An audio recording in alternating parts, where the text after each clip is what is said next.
আজকে জগন্নাথ মুখার্জির একমাত্র মেয়ে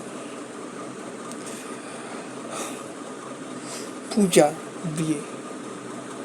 আজ জগন্নাথ মুখার্জি পরিবারে হই হুল্লো উৎসবে মেতে উঠেছে, বিয়ের উৎসবে মেতে উঠেছে।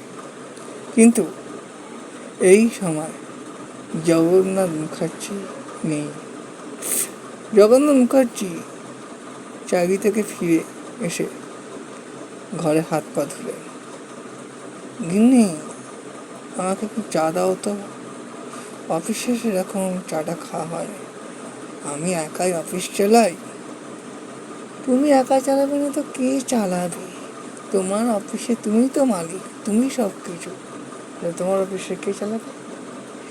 সেটা যা বুঝি ভালো কথা আমাকে বলেছ, কিন্তু কালকে থেকে আমাদের পূজার বিয়ে। আচ্ছা, ছেলের পক্ষ কিছু বলে গেছে? ছেলের পক্ষে তো মেয়েকে একদম সহায় শোনাল। মেয়ে এক পায়ে খাড়া। ও বুঝি বেশ পছন্দ হয়েছে? তা হবে না, তা আমাদের পূজা কি কম সুন্দরী? গোলাপের পাপড়ি যেমন ফুটে থাকে সেরকম সুন্দরী। তুমি বেশ রুচিকতা কইতে পারো। তুমি যদি এরকম বয়স্ক না হলে একটু যদি ইয়ং হতে, তাহলে তোমাকে না ভালোবাসার মধুতে ভরে দিতাম। সেই যা কথা বলেছ না, এই কথাটা খবরদার আর কোনোদিন বলবে না। কেন? আহা, রাগ হলো নাকি?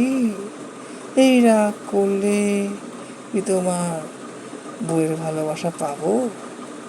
আবার দুষ্টুমি করে। দুষ্টুমি তুমি আমার সঙ্গে করবে না। আমি তোমাকে প্রচুর ভালোবাসি।